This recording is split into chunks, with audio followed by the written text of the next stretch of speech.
구체적으로 좀 들어가 보면요.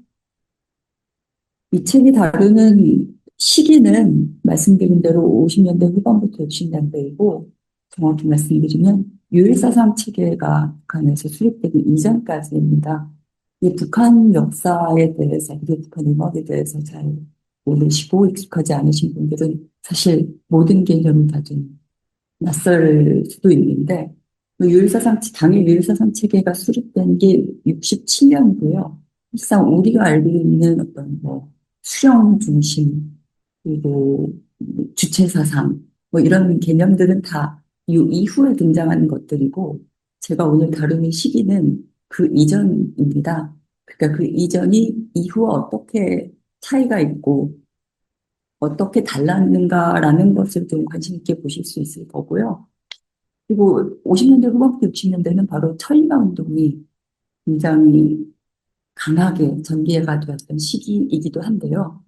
제가 천리마 운동을 북한의 음악과 좀 매개를 시키는 방법은 사실 이 두 가지가 있을 수 있는데, 보통은 이 대중운동으로서의 천리마 운동, 물론 이것도 우리가 잘 익숙치 않고 잘 모르는 운동이기도 해요. 그냥 속도 경쟁, 뭐 천사 뜨고 하늘 바라보고 뭐 이런 정도로 그냥 흘려 들어왔던 개념일 수도 있는데, 많은 분들에게는 이 시기에 대대적으로 벌어졌던 증산운동이고, 음,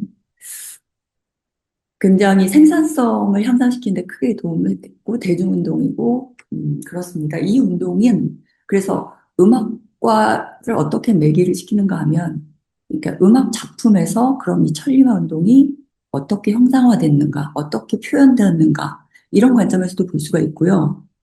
반대로 천리마 운동 자체가 이 시기에 북한의 음악 문화를 형성하고 변화시키는 데에서 어떤 영향을 미쳤는가.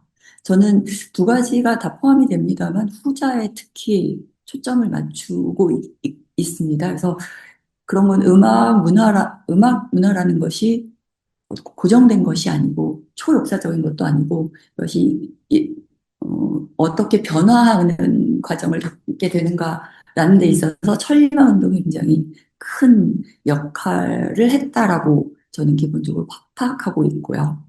그다음에 여기서 음악 문화라는 개념을 제가 사용을 하고 있는데요. 보통 음악이 특히 그렇습니다만 대부분 예술 작품 장르들에 있어서는 작품 위주로 좀 이야기를 하죠. 누가 창작했고 어떤 천재가 만들었고 작품은 어떻고 작품 분석은 어떻고 하는데, 여기서는 그런 데서 좀 벗어나서 음악 문화의 개념은 일단은 그 음악 예술사회학 혹은 문화사회학의 기본 주체로서의 생산자와 수용자, 작품의 창작과 수용, 이 두 가지 개념에 더해서 사회주의 체제라는 특수성을 띤 북한에서 당국가가 이 음악을 어떻게 지도하고 통제했는가. 그러니까 당국가와 음악 생산자 그리고 수용자 세 주체들의 내용들을 모두 포괄한 개념이 음악 문화입니다. 여기서 강조하고 싶은 것은 이 세 주체들이 의 행위 전략들이 간의 어떤 소통과 어떤 교섭과 그리고 균열과 경합들이 벌어졌다라는 것들을 강조하고 싶은 거고요. 음, 제가 이 책을 쓰기 위해서 토대로 하고 있는 연구 자료는 조선음악, 조선예술이라는 잡지인데요. 이게 제가 그냥 이 시기 북한 음악 문화에 대해서 소설을 쓴 게 아니고, 이 사료들이 굉장히 중요한데, 굉장히 최근에야 대중적으로 공개된 사료들이기도 하고, 그래서 그간의 선행 연구들이 매우 좀 드물었던 면도 있고, 이 잡지들이 이 시기에 발행된 잡지입니다. 그 당대에 발행된 잡지라는 게 중요성이 있죠. 물론 잡지로 이 북한 공식 자료로서의 어떤 한계와 제한이 분명히 있고요. 그래서 텍스트를 통해서 어떤 감추어진 이면을 바라본다는 그런 무모한 시도를 하기는 어렵고, 다만 당대에 발행된 자료로서 이 시기를 읽는 데에도 충분히 가치가 있다라고 좀 생각이 드는 것이, 아까 말씀드린 대로 특히 이제 유일사상 체계가 수립되고 난 이후에는 역사를 완전 새로 쓰고 계속, 북한은 정치적 입장에 따라서 그 변화하는 정치적 관계 속에서 계속 역사를 재구성하는 편이거든요. 특히 이제 의세성 체계가 수립된 이후로는 모든 게 이제 김일성이 한 걸로 변화가 되고 있는데 사실 그렇지가 않고 그 이전에 어떤 굉장히 역동적인 그 이전사들이 존재했다라는 것들을 확인하려면은 이후에 쓰여진 역사책이 아니라 당대에 쓰여진 사료들을 검토할 필요성이 굉장히 있다라는 점을 말씀드리고 싶습니다. 자, 그러면 천리마 운동에 대해서 먼저 말씀을 간략하게 드리고 싶은데요. 천리마 운동이 어떻게 전개됐고 특성이 무엇인지인데 이게 한마디로 말씀을 드리자면 거기 이태섭 선생님의 김일성 리더십 연구라는 책을 기본 토대로 하고 있습니다. 이 천리마 운동에 대한 의견은요. 그러니까 당적 우위 체계가 형성이 되고 당과 대중의 통일 단결이 수립된 의미를 갖는다라고 정의를 했는데 조금 더 설명을 드리자면 천리만동은 정확히 1957년 초부터 시작이 됐습니다. 근데 이 북한의 역사를 조금만 살펴보자면요. 전쟁이 53년 7월에 끝나고 북한에서는 54년부터 56년까지는 이제 전후 복구관할 시기를 마련을 하거든요. 근데 이때는 이제 본격적으로 사회주의 체제 건설에 나서게 되면서 전후복구를 하면서요. 근데 당내 이제 경제 노선을 어떻게 수립할 건가에 대해서 당내 갈등이 굉장히 증폭된 시기였습니다. 김일성을 중심으로 한 만주빨치산 세력이 뭐 조선노동당의 핵심 세력이긴 했는데 당내 여러 분파들이 있었거든요. 특히 이제 박헌영계의 남노당 계열은 이제 전쟁 책임을 묻고 52년 말에 이제 숙청되고 박헌영계를 제외하고 이제 소련계와 연안파 등등이 이제 주요 세력으로 남아 있었는데 이 각 세력들 간에서 이 경제 노선을 어떻게 수립할 것인가에 대해서 굉장한 갈등이 벌어집니다. 근데 김일성 838, 만주 838의 경우에 중공업 무선 노선을 강력하게 주장을 했고 다른 세력들 경우에는 경공업계 당장 전후복구 과정에서 인민들의 의식주가 더 중요하다라고 뭐 그런 강조도 있었고 소련에서도 그런 데 힘을 실어줬고요. 그래서 이런 갈등이 증폭된 시기이기도 하다. 그리고 한편으로 국제적으로는 53년에 스탈린이 사망을 한 다음에 굉장히 국제 정세가 격변을 하게 됩니다. 특히 이제 소련파가 굉장히 중요한 요직들을 많이 차지하고 있었는데 이때만 해도 특히 문예 부문에 있어서도 많은 인물들이 차지를 하고 있었습니다. 그래서 55년에 김일성이 12월 말쯤 돼가지고 당 사상 사업의 주체를 확립해야 될 걸 요구를 하게 되는데 이것도 이제 소련파를 견제하기 위한 내용이기도 하고요. 그리고 이때만 해도 굉장히 소련을 향해 배우자라는 그런 그 슬로건들이 굉장히 강했고, 그 국가 전체적으로 막 소련의 역사 뭐 이런 것들을 우선적으로 배우고 소련의 문화를 더 열심히 받아들이고 하는 그런 사회적인 분위기가 있었기 때문에 조선의 혁명은 조선혁명 우리가 해야 되는 건 조선혁명이다라고 강조를 하면서 이때부터는 막 조선 역사도 막 강조를 하고 조선 문화를 멸치 배워야 된다는 거 강조를 막 하는 그런 맥락으로 이 사상 사업에서의 주체 확립이 요구가 됩니다. 요 말은 사실 이 책에서 굉장히 중요한 거기 때문에 좀 제가 여기서 특별히 강조를 드리는 거고요. 아무튼 주체 확립을 요구한 다음에 이 소련계 인사들이 좀 많이 비판을 받고 숙청을 되기도 합니다. 근데 말씀드렸듯이 스탈린 사후에 56년에 이제 소련 공산당 20차 대회에서 스탈린 개인 숭배를 직접적으로 비판하는 일이 벌어지고 굉장히 국제적으로 해빙 무드가 마련이 되고요. 근데 당에서는 북한 내에서는 이제 당 3차 대회를 통해서 중공업 노선을 일단 확정을 지어요. 확정을 짓고 그러나 이제 여전히 수령파와 연안파가 계속 반대를 하고 있는 와중에 56년 8월에 그 유명한 8월 전원회의 사건, 8월 종파 사건이라고 부르는데 반기밀성 운동이 여기서 시도가 됐는데 결국 실패를 합니다. 그래서 굉장히 급변의 시기가 이때 진행이 되는 와중에, 근데 이때 헝가리, 이때, 종파 사건이 있으면서 소련하고 중국이 개입을 하거든요.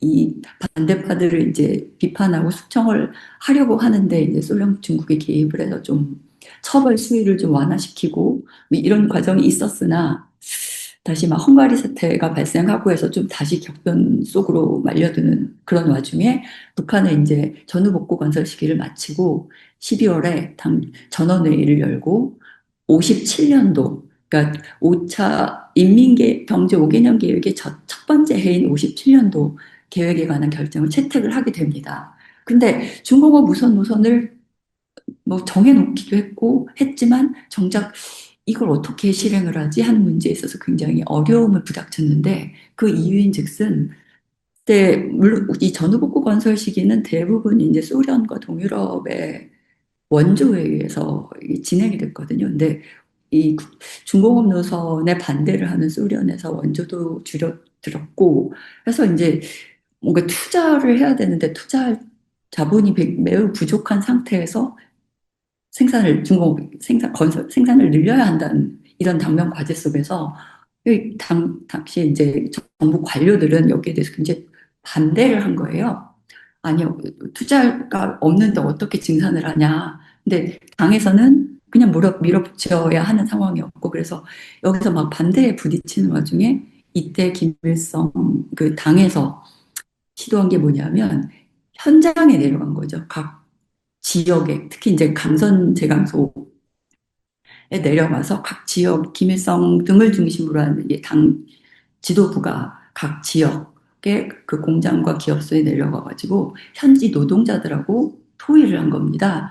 우리 지금 당이 지금 중공업 발전을 이렇게 해야 된다는 당위성을 설명을 하고, 근데 지금 자본은 없다. 어떻게 하면 이 문제를 어떻게 해결하면 좋겠냐? 여러분들의 의견을 좀 내달라 해서 했는데, 이때 노동자들이 굉장히 적극적으로 당의 정책에 찬성을 하면서 지금 우리 공장에 이런저런 것들이 쌓여 있고 그 계획 경제 체제였기 때문에 뭐 공장이나 기업소들에서 이제 뭐 이렇게 쟁여놓고 하는 것 시설 설비들이 굉장히 많았고 막 낭비도 굉장히 많았던 건데, 노동자들이 직접 나서서 이것들을 다 꺼내 쓰고 우리가 기술도 이렇게 개발하고 하면은 할 수 있다라고 계속 주장을 하면서 김일성 당 정책에 힘을 실어줬어요. 그래서 천리마 운동이 이렇게 해서 시작이 된 겁니다. 57년에. 그래서 57년에 시작된 천리마 운동은 사실상 이 첫 해에 목표했던 목표치를 초과 달성을 하게 되거든요. 이렇게 노동자들이 자발적이고 적극적인 그 참여를 통해 가지고, 근데 이 운동은 사실상 굉장히 선진적이고 모범적인 노동자들이 좀 주축이 섰고 개별 경쟁 운동을 토대로 이루어졌는데, 이게 말하자면 이제 소련의 1930년대에 있었던 스타노프 운동하고 좀 비슷한 형태로 개인 간의 경쟁으로 굉장히 우수한 개인들이 앞서 나가고 성과를 많이 얻을 수 있었던 그런 운동이었습니다. 게다가 이제 57년에 운동이 이제 목표를 초과로 달성하고 성공적으로 1년을 보내게 되니까, 이 앞서 이 소련파나 연합파나 그리고 8월 종파 사건에서 목소리를 냈던 이 사람들에 대한 비판이 이제 굉장히 고조가 되면서 반당 반중파 도쟁이 함께 맞물려서 전개가 됩니다. 그래서 봐라, 당이 옳지 않았냐, 그리고 당과 대중의 통일 단결이 이런 식으로 이루어졌고, 그래서 본격적인 당적 사상 체계, 이렇게 당의 사상을 절대화하는 것들, 당의 정책을 절대화하는 것들을 당적 사상 체계라고 이제 표현을 하는데요. 이런 것들이 이 시기부터 수립이 됩니다. 철야 운동 자체는 이렇게 57년에 시작이 돼서 58년에 들어서는, 근데 이 개인 간의 경쟁 운동이 뭔가 좀 잘하는 선진 노동자들은 굉장히 잘하는데 뒤에 낙후된 사람들도 굉장히 많고 해서, 그리고 생산의 파동성도 굉장히 많아지고 막 말이를 막 몰아서 하는 그런 것들도 있고, 그래서 58년 들어서는 집단적인 기술 혁신 운동으로 전환이 되고요.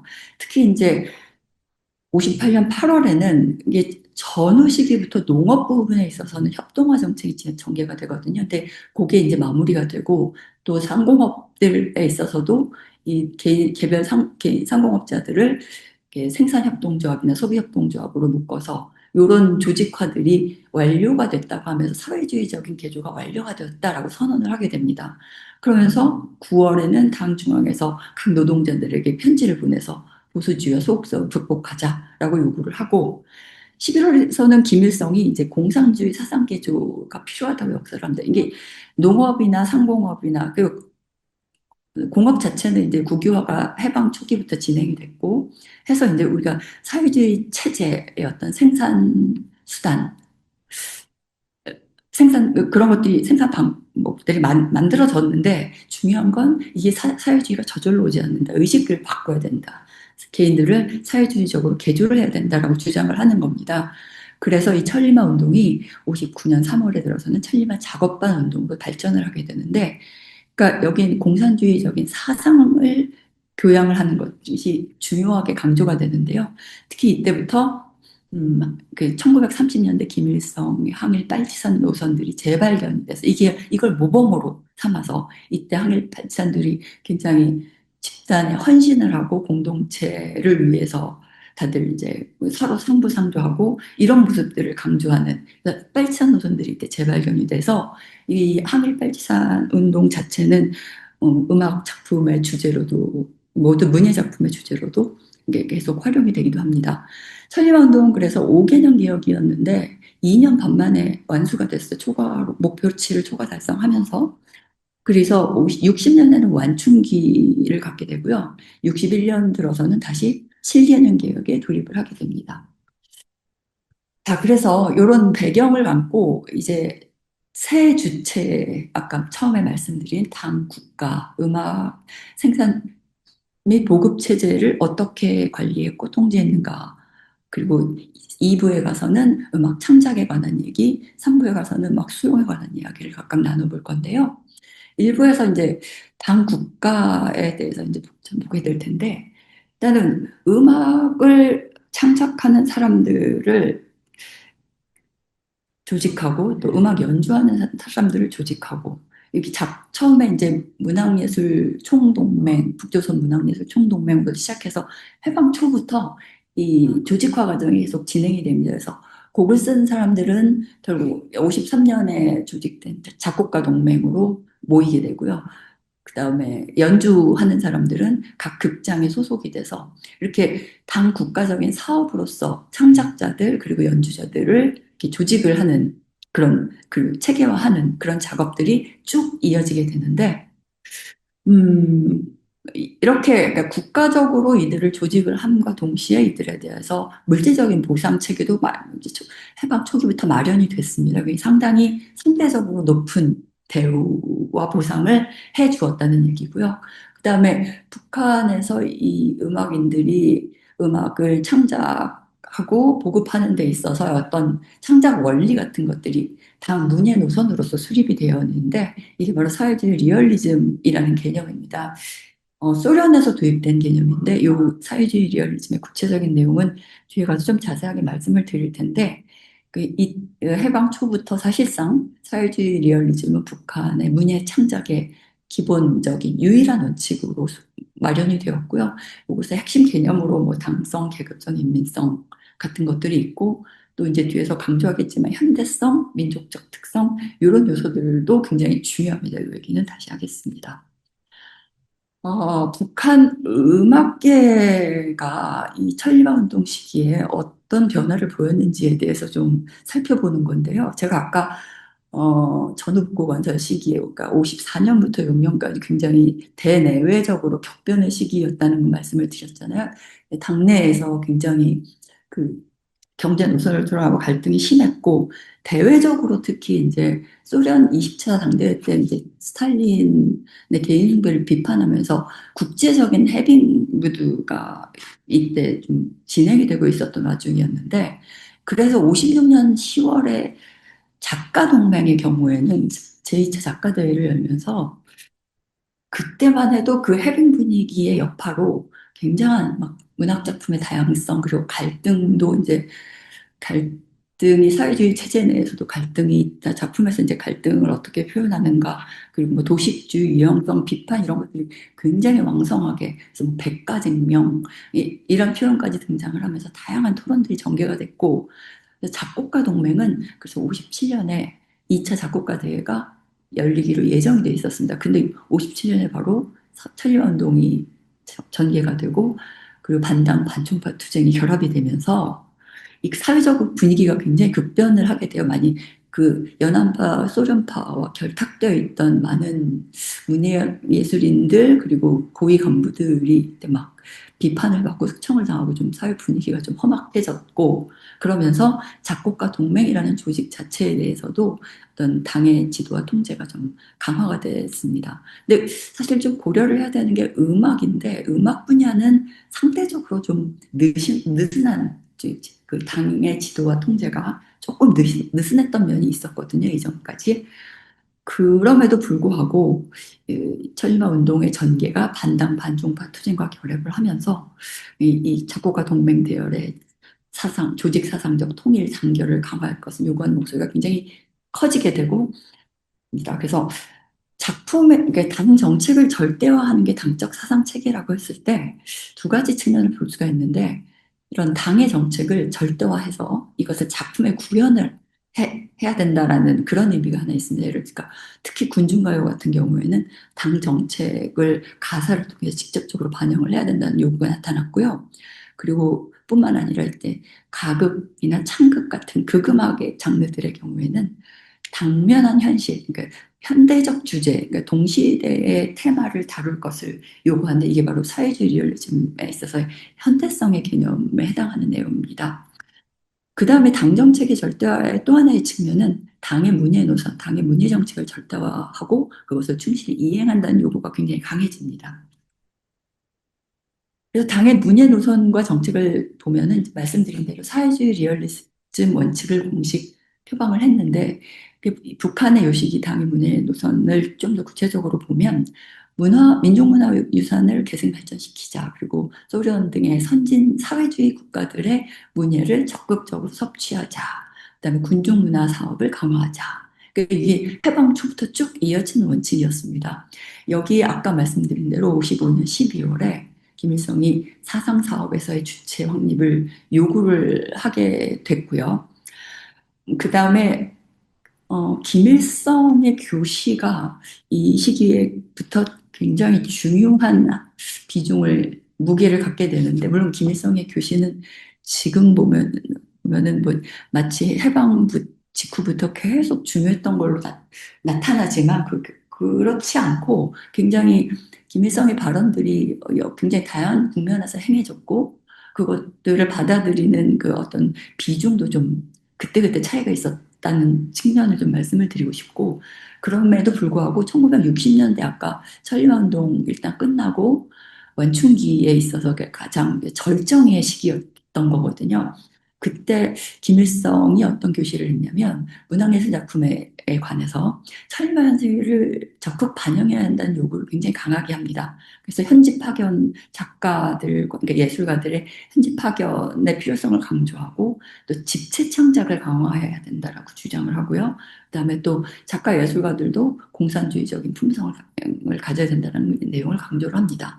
특히 이제 음악 부분에 있어서 중요한 교시는 62년 3월에 나온 게 있는데 이 쇳소리 비판이라고 해서 이른바 탁성이라고 하는 건데 그 예전 판소리 하는 배우들이 내는 좀 거친 소리들에 대해서 김일성이 별로 좋아하지 않았어요. 근데 이에 대한 비판을 이걸 쇳소리라고 부르면서 50년대 중반부터 계속 간헐적으로 쇳소리에 대한 비판의 발언들을 이렇게 좀 이어오긴 했는데 62년 요 교시로 인해서 이거 굉장히 파급력이 커서 이 교실을 계기로 이제 판소리가 북한에서 금지가 되고 좀 낙인이 찍히는 그런 영향이 있는데 이 얘기는 좀 뒤에 가서 하겠습니다.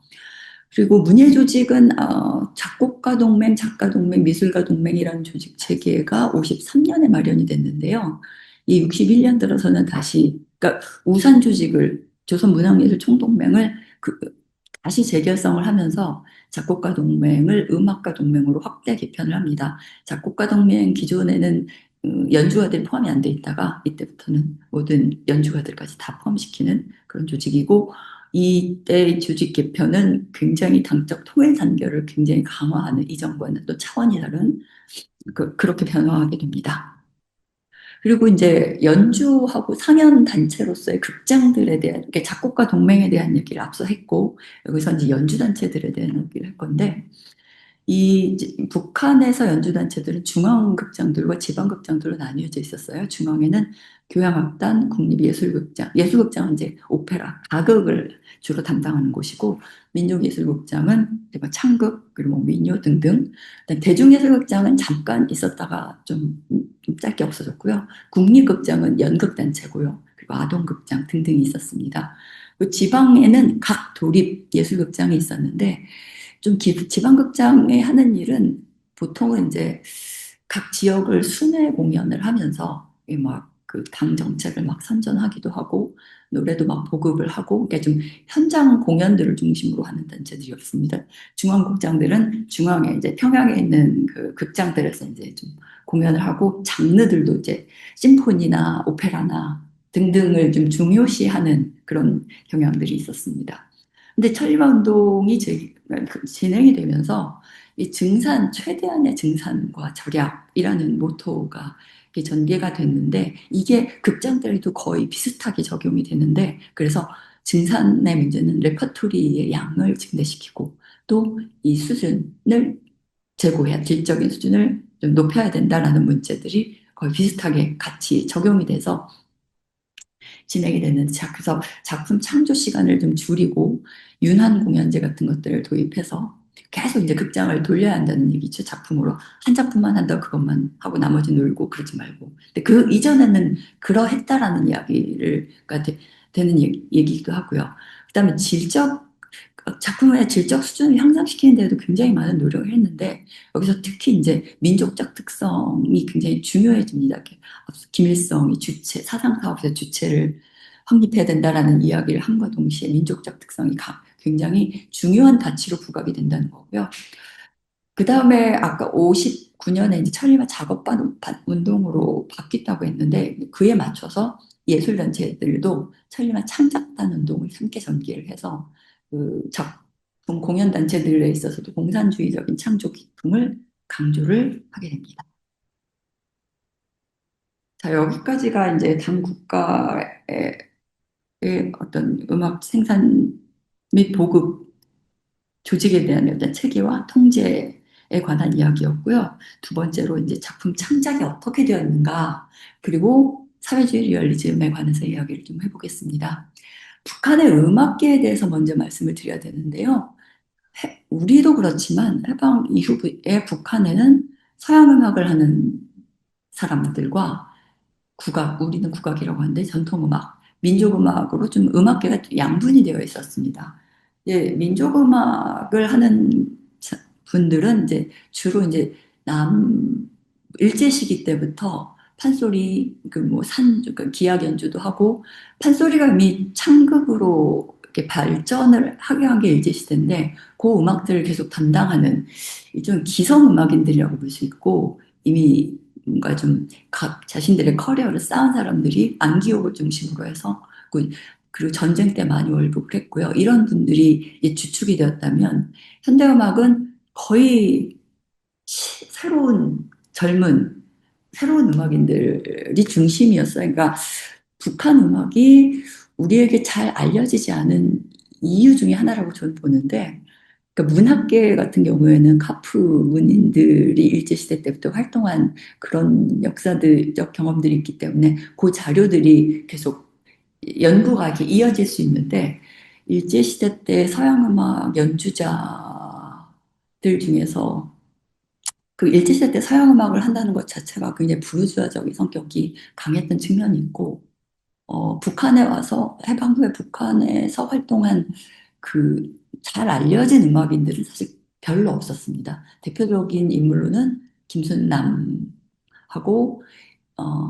김동진이라고 나중에 이제 이분은 전쟁 때 다시 월남을 해서 한국에서 이제 뭐 여러 가곡 같은 거 작곡하시는 분으로 알려져 있고 그다음에 이면상이라고 일제시대 때 신민요 작곡가 그 정도가 이제 좀 이름이 알려진 사람이고 나머지는 거의 음악인이 없었어요. 그러니까 북한의 해방 직후에 북한 음악계의 과제는 이 음악계를 새롭게 건설해야 되는 그런, 그래서 많은 젊은 음악인들을 소련으로 유학을 보내고 음악 개별적으로 막 가르치고 별로 음악 교육 못 받은 채로 막 이게 뭐 가요를 막 작곡을 해야 되고 뭐 이런 상황이었습니다. 그래서 아무튼 현대음악과 민족음악으로 양분이 되어 있었고 이 특히 이제 소련의 음악으로부터 많은 것들을 음악적 지식들을 배우고 악기들도 배우고 소련 음악인들의 뭐 작품 창작 이런 것들을 많이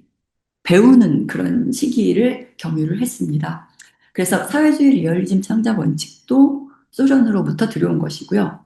그리고 여기서도 그 김일성의 사상 사업에서의 주체 확립을 요구하는 요 메시지도 굉장히 중요한 원칙이었고, 그래서 북한 음악계가 그럼에도 불구하고 제가 여기서 강조를 하려는 거는 음악인들이 갖는 어떤 기술적인 전문성에 대해서 좀 주의 깊게 볼 필요가 있다라는 이야기인데 여기를 차츰 해보겠습니다.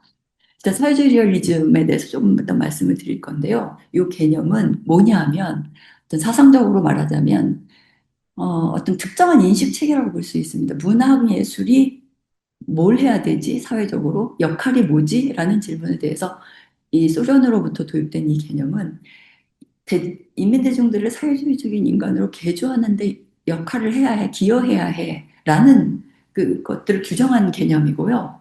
창작 방법론으로서 말하자면 현실을 혁명적인 발전 속에서 묘사를 하고 그래서 뭐 전형적인 주인공들을 등장을 시키고 뭐 등등의 이야기인데 사실 이게 소련 1930년대에 등장한 개념인데 문학에서 처음 나온 개념입니다. 그래서 그러나 소련에서도 문학에서 등장을 했지만 이것들을 모든 나머지 예술 분야에 똑같이 적용을 해야 된다라고 이야기를 했어요.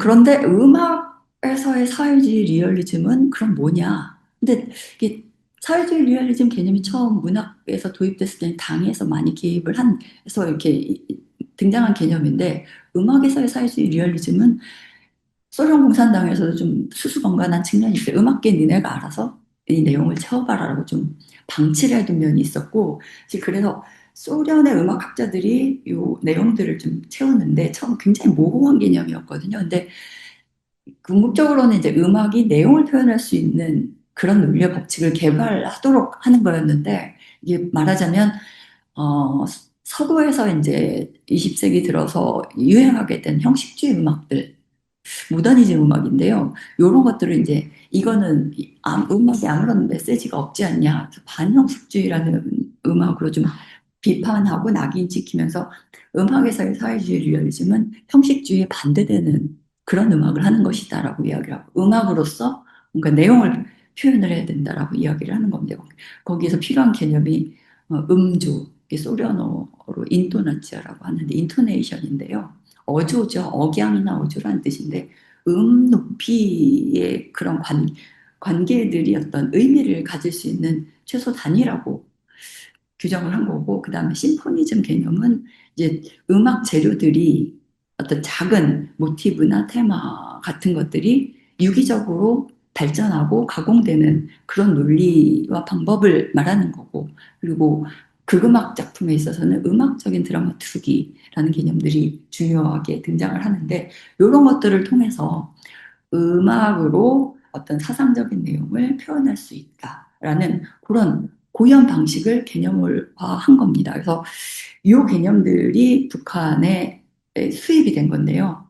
근데 사회주의 리얼리즘에 있어서 또 하나 중요한 개념 중에 하나는 민족적 형식의 사회주의적 내용이라는 많이 들어본 개념인데 이걸 어떻게 이해를 해야 하냐면 이게 스탈린이 그 소비에트 민족 정책에서 사용한 개념인데 소비에트 연방에서 이제 비러시아 공화국들 특히 그 공화국들에 대한 민족 정책으로서 등장한 개념인데요. 음악에 있어서는 특히 이제 러시아를 제외한 특히 뭐 중앙아시아 이런 데는 러시아하고는 완전히 판이한 음악 문화를 가지고 있었기 때문에 이 음악 문화들을 근대화시켜야 된다라는, 그러니까 민족적 음식을 사용을 하되 이 민족적 형식은 근대화된 음악 형식이어야 된다는 내용을 굉장히 강조를 하고 있습니다. 그래서 음악 문화들, 이렇게 단선율로 되어 있는 음악 문화들을 다성음악으로 발전시키고, 뭐 오페라 같은 거 원래 없었는데 다 그런 극음악을 발전시켜야 된다라는 논리로 막 러시아에 있는 작곡가들을 공화국들로 막 파견을 해서 거기 막 음악 학교도 세우고 이제 음악 교육의 근대화 같은 것들을 동시에 추구를 했거든요. 그러니까 이 개념은 북한에서도 사실 그대로 북한의 민족음악의 발전 과정에서 그대로 적용이 된다는 건데, 그래서 뭐 사회주의 리얼리즘의 개념으로서의 현대성이 바로 그런 음악을 현대적으로 발전시키는, 다성음악으로 발전시키는 그런 의미라고 생각하시면 됩니다. 그래서 이제 북한 음악계가 이 소련에서 들어온 사회주의 리얼리즘 창작 원칙을 수용하는 데 있어서 앞서 말씀드린 대로 현대음악과 민족음악 각각이 좀 다르게 강조하는 부분이 좀 달랐다고 볼 수 있는데요. 현대음악에서는 민족적 특성을 강조를 모색을 하게 되고 민족음악에서는 현대성. 여기서의 현대성은 말씀드린 대로 민족음악의 현대화, 현대적 음악 화성 같은 것들을 도입해서 음악을 근대화하는 이런 방식으로 나타나게 됩니다. 그래서 현대음악에서의 민족적 특성에 대해서 먼저 이야기를 하자면, 사실 북한의 현대음악은 음, 해방 초기부터 굉장히 그 현대음악가들이 거의 없었음에도 불구하고 거의 처음부터 새로 시작하는 건데 이 현대음악의 급속한 발전을 굉장히 도모를 했고 그래서 예술음악 중심이었거든요. 그러니까 사회주의 리얼리즘에서 말하는 어떤 심포니즘이나 인도네시아나 이런 개념들도 사실 그뭐 심포니나 오페라 같은 큰 형식의 음악들에 주로 적용되는 개념이었기 때문에 북한에서 현대음악계에서는 굉장히 그 교향악이나 가곡을 발전시키기 위한 노력들을 굉장히 많이 쏟았습니다. 그리고 57년경에 북한에서는 교향악 운동을 전개해서 교향악을 인민 대중들이 이해할 수 있도록 막 설명하고 막 이런 운동까지 전개를 했었는데, 근데 이 북한의 현대 음악에서 민족적인 특성을 요구를 하게 되면서, 그러니까 김일성의 그 사상 사업에서 주체 헌물이 현대 음악에서의 민족적 특성을 요구하는 개념으로 이제 북한 음악계가 수용을 한 거죠. 그래서 음악 음조에 있어서 좀 민요의 음조를 갖다 쓰거나 뭐 이런 방식들을 굉장히 연구를 하고, 그 다음에 철마시 운동 시기에 음악 작품을 통해서 당 정책을 반영해야 한다는 요구가 있었다고 앞서 말씀드렸잖아요. 그래서 동시대 테마들을 취급하는 문제가 우선시가 돼서 이때 그런 요구를 받고 창작된 대표적인 가극으로 밀림아 이야기하라는 작품이 있습니다. 여기서도 민족음악 음조를 적극 활용을 했고 또 음악적인 드라마tur기 문제에서도 좀 굉장히 성공적이었다는 대표적인 성과작입니다. 그 다음에 이 시기에는 새로운 장르들이 많이 기척이 됐어요. 음악무용 서사시라든가. 이건 굉장히 다양한 장르들을 이렇게 섞어가지고 종합해가지고 좀 무대 행사용으로 좀 대규모로 마련된 장르들이 하나둘씩 이어졌는데, 근데 이런 장르들에 대해서는 북한의 음악계가 각각의 장르들이 얼마나 그러니까 민족적 음조를 사용을 했는가, 음악적 갈등을 어떻게 표현을 했는가, 뭐 이런 식의 음악적인 평가와 해석을 하는 데 있어서 주도적인 역할을 했다는 점이고요. 그 다음에 이 시기에 물론 교향악 운동을 전개했으나 대중들이 교향악을 끝끝내 별로 안 좋아하는 면이 있어서 이해하기 어려운 음악이었다고 해서, 그래서 이제 그러니까 가극이 좀 굉장히 많이 활발하게 상조가 됐는데 60년대 들어서 대표적으로 이제 지방 극장에서 만들어진 작품 중에 하나가 인간에 대한 지극한 사랑이라는 작품인데, 이제 무슨 그 화상을 당한 학생을 구하기 위해서 의사들과 의대 학생들이 이제 다 헌혈을 하고 자기 피부를 이렇게 이식을 해가지고 그 구호해내는 뭐 실화를 바탕으로 한 그 작품인데, 이 작품의 특징은 이제 가극에서 대사하고 동작을 도입을 한 건데, 이 가극에 있어서 레스타티브 같은 그 말 같은 노래 혹은 노래 같은 말이라고 불리는 그 요소들이 되게 좀 표현하기가 굉장히 힘들었고, 이게 잘못하면 굉장히 듣기가 어색했고 해서 요것들에 대한 비판들이 계속 있었던 와중에 이걸 아예 없애버리고 그냥 대사 그런 거 하지 말고 대사로 하자 해가지고 좀 굉장히 쉽고 간편한 형식으로 가극의 형식들이 좀 변화하는 그런 과정이었는데 그 레시타티브 대신에 대사를 쓰는 거에 대해서 김일성도 굉장히 높게 평가를 했습니다만 음악계 내에서는 굉장히 이 부분에 대해서 그냥 논쟁이 굉장히 뜨거웠고요. 그래서 이게 노래에다가 연극에다가 그냥 노래를 끼워놓은 게 아니냐. 그러니까 장르 자체의 어떤 고유한 문법을 굉장히 중시해야 된다라는 요구들이 뜨겁게 빗발치고 이런 논의가 말해주는 것은 이때 북한의 음악인들이 사회주의 리얼리즘이라는 원칙 그것이 이제 음조나 어떤 심포니즘이나 드라마트록이라든가 이런 요들로 음악을 만들어야 된다. 음악이 그렇게 평가돼야 된다라는 그런 가치를 굉장히 중요하게 여겼다는 반증으로 해석을 할 수가 있습니다. 일단 민족음악에서의 현대성인데 말씀드렸듯이 현대성 민족음악을 근대화하는 것, 다성음악을 통해서. 근데 이때 제일 민족음악계에서 가장 뜨거웠던 논쟁은 탁성 논쟁이라고 앞서 쇳소리라고 말씀을 드렸잖아요. 김혜성의 쇳소리를 50년대 중반부터 계속 비판을 해왔는데 이거는 그 보통 이 민족음악 하는 음악인들이 판소리로부터 남도 판소리에서 시작을 했고 판소리가 창곡으로 이어지면서도 그 어떤 교육 과정이나 음악적인 훈련 같은 것들은 계속 유지되고 있는 상태에서 이, 소, 이 거친 소리들을 굉장히 듣기 싫다고 하면서 그러니까 김일성이 제기를 했기 때문에 음악계가 이 문제를 막 논의를 하긴 하는데요. 이게 그냥 탁성이 본질이 아니다. 뭐 여러 가지 뭐 다양한 논의가 있었지만 그런 와중에서도 이 탁성 논쟁은 그냥 단순히 탁성 논쟁으로 그치는 게 아니고 당시에 가장 인기 있었던 민족음악 장르인 창극, 판소리에서 발전된 그 연극화된 거죠. 그 창극을 현대적인 극으로, 음악극으로 발전시켜야 된다라는 논리로 그러니까 맞물려 가지고 이 논쟁이 진행이 됩니다. 그러니까 창극에 대해서 굉장히 좀 어떤 이걸 새로운 현대적인 음악곡으로 발전시켜야 된다. 그러니까 민족 오페라라는 얘기인데요.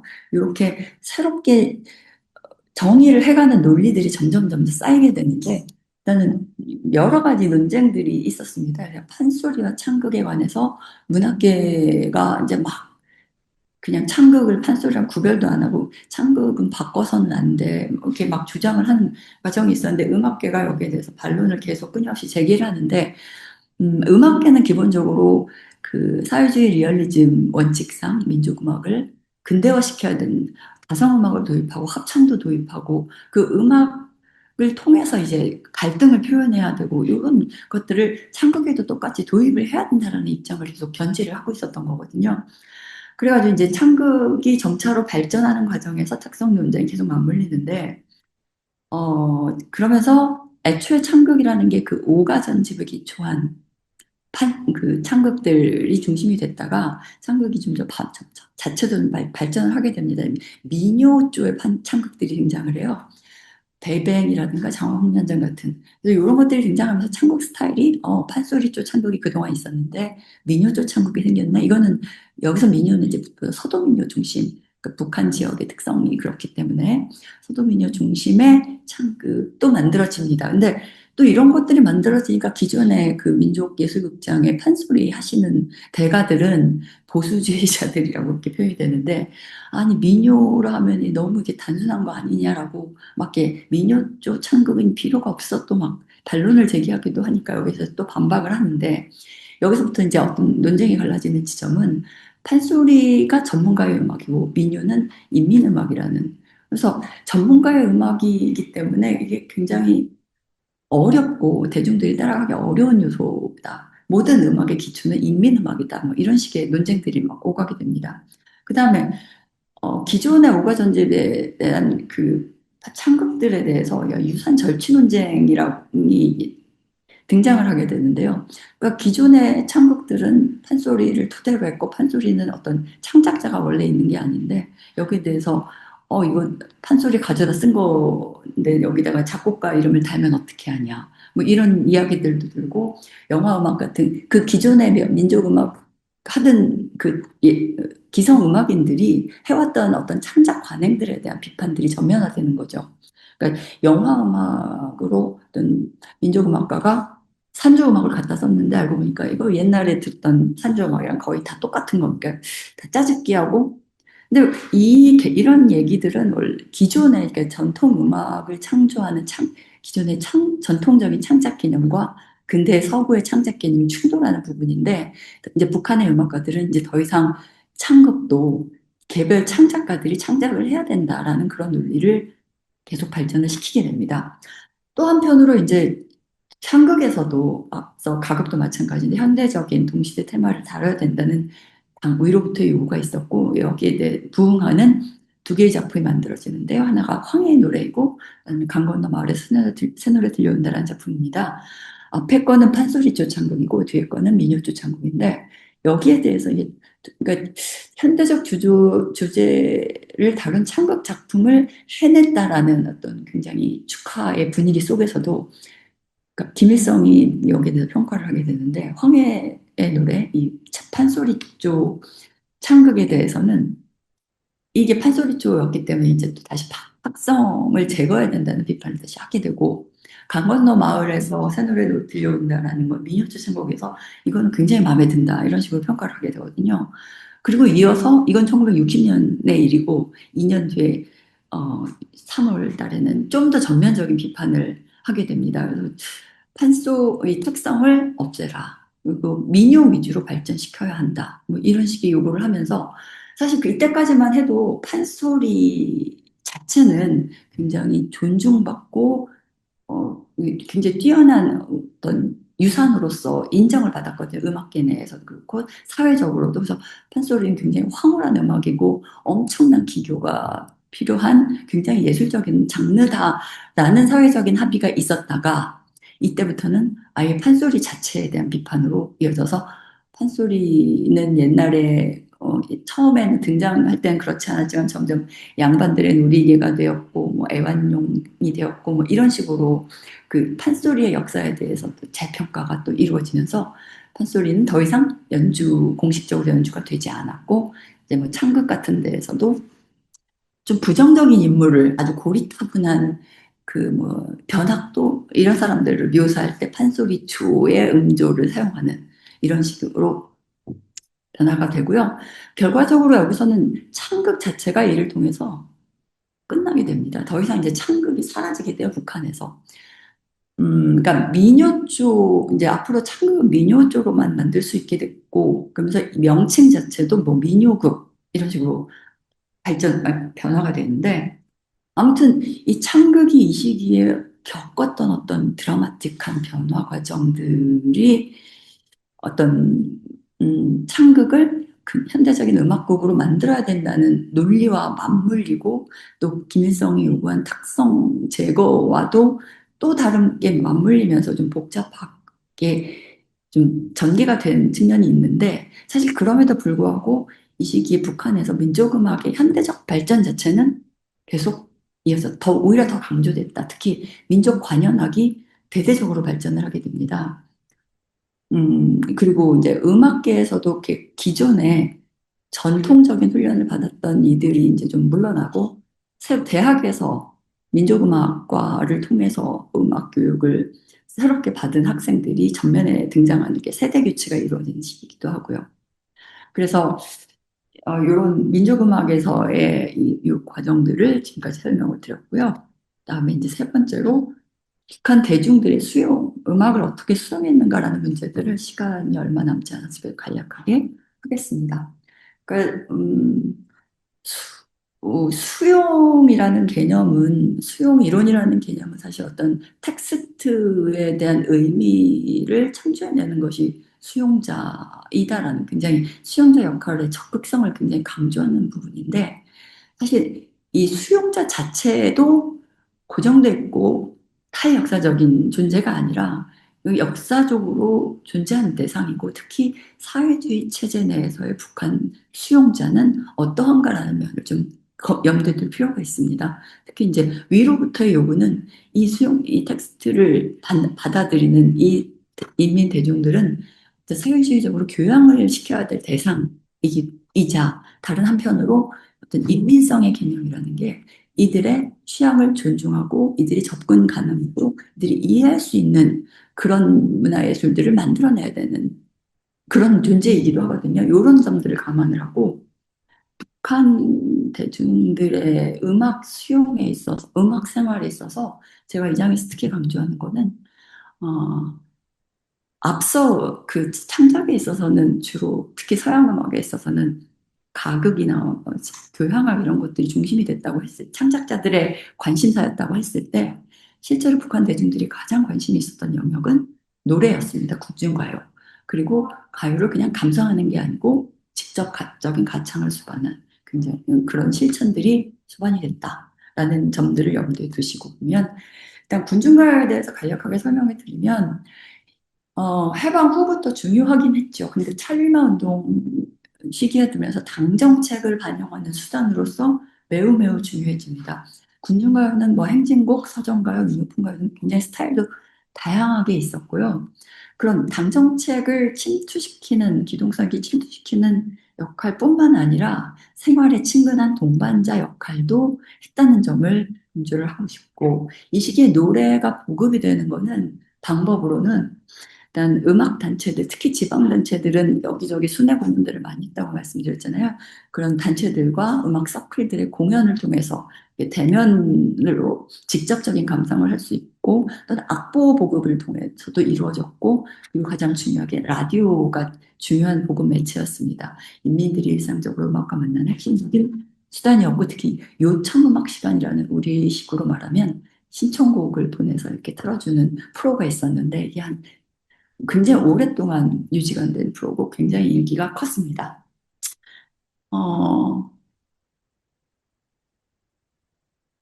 철, 철마운동 시기에 군중가요가 중요하게 됐다는 말씀을 드렸고, 근데 이제 군중가요의 경우에는 일단 말씀드린 대로 교양자적인 역할과 대중의 취향이 갑자기 충돌하는 경우가 많았는데, 예를 들어서 이제 60년대 우리의 젊음을 자랑한다라는 어떤 영화 음악 주제가가 있었는데 여기 논쟁이 막 붙었는데 청년들이 굉장히 인기가 많았어요. 그래서 근데 한편으로는 이게 교양으로서는 굉장히 부족하다, 노래가 나약하다. 뭐 이런 식으로 뭐 논쟁이 막 전개된 다른 한편은 청년들을 믿어야 된다. 왜 그들이 좋아하는 것들에 대해서 존중해야 된다. 이런 식으로 말씀드린 대로 그 사회 교양자적 역할과 대중들의 취미가 어떤 계속 완급을 조절하면서 서로 이제 교섭을 하는 그런 관계에 있었다는 점들을 말씀드립니다.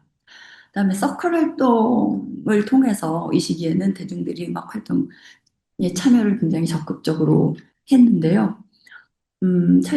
이건 해방 직후부터 소련의 영향을 받아서 서클 조직들이 굉장히 굉장히 활성화되었고, 여기에 대한 지도도 활성화되었고, 그런데 이제 천리방 운동 시기에 되면 이것도 생산활동과 결합이 돼가지고 직장에서 막 그 기동선전대 같은 것들이 조직이 되기도 하고, 이렇게 생산과 조직, 생산활동을 막 이렇게 목표치를 달성하면 가서 막 축하도 해주고 공연도 해주고 그런 조직이 바로 기동선전대인데, 이런 활동들도 많이 활성화가 됐고, 군중 창작 운동이라고 해서 대중들이 직접 창작에 나서도록 하는 그런 운동도 실제적으로 많이 연계가 됐습니다. 지원도 많았고요.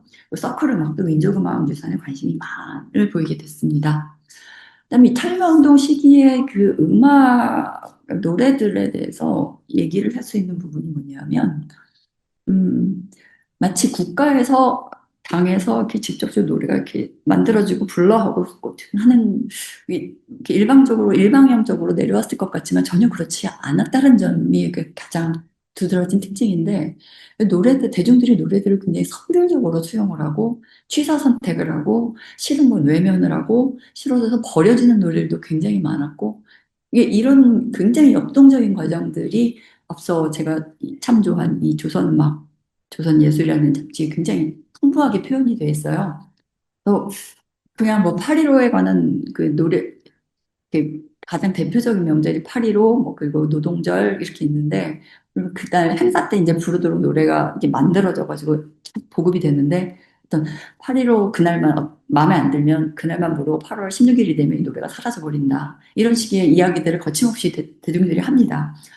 근데 가장 좀 특징적인 요구들이 뭐냐면 자기들의 생활을 반영해달라는. 그러니까 모든 산업 분야 혹은 뭐 농업, 공업 모든 분야에서 자기들이 종사하고 있는 이 업종에 대해서 이 부분들을 노래로 표현할 수 있는 그런 이런 부분들을 표현한 노래들을 만들어 달라는 요구들을 굉장히 빗발치게 하고 이것들은 어떤 자기들의 노동에 대한 자부심과 영예를 표출하는 방법이라고 어떤 집단적 정체성을 표상하기도 하고요.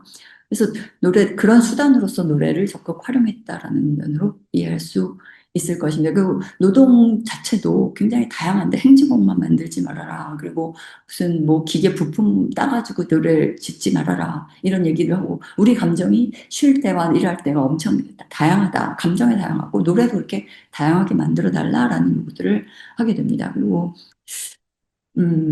직종별로, 세대별로, 성별로 뭐 이렇게 공장 노동자들이 행리곡을 좀 좋아하는 반면에 농촌에 있는 농민들은 민요풍의 가요를 좋아하고 여성들이 서정가요를 좀 더 좋아하고 뭐 등등의 차이들도 좀 보이고요.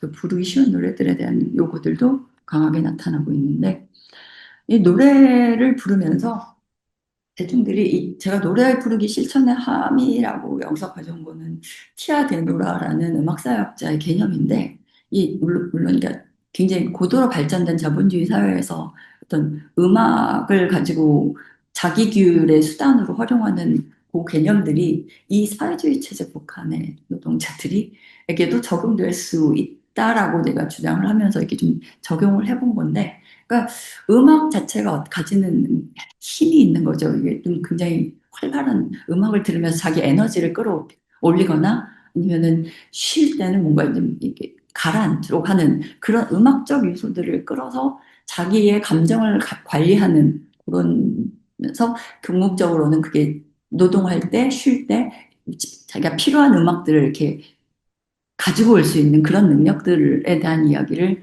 여기서 해본 건데 아무튼 이 시기에 북한 대중들이 어떤 음악에 대해서 이렇게 굉장히 적극적인 요구를 하고 음, 했던 것들은 뭔가 좀 굉장히 이게 자부심을 이렇게 표현하는 수단이었던 점이고 천리마운동 자체가 굉장히 대중들의 굉장히 적극적인 참여가 있었다는 것들을 부인하기 어렵고 또 이 시기가 북한 경제에서 가장 발전했던 시기이기도 해서 물질적인 보상들도 굉장히 컸다. 그래서 그런 어떤 대중들의 어떤 자발성, 적극성, 이런 것들을 이해를 함께 할 필요가 있겠다라는 이야기를 드리고 싶습니다. 마지막으로 제가 이 악보인데요. 이 천리마 달린다라는 제목의 노래인데, 이 제 책의 제목이 천리마는 노래하며 달린다라는 제목을 쓰게 된 어, 원인이기도 한데, 대표적인 이 시기에 나온 대표적인 노래입니다. 굉장히 흥겨운 노래인데 기회가 되시면 한번 악보를 주시길 바라고 이상 마치겠습니다.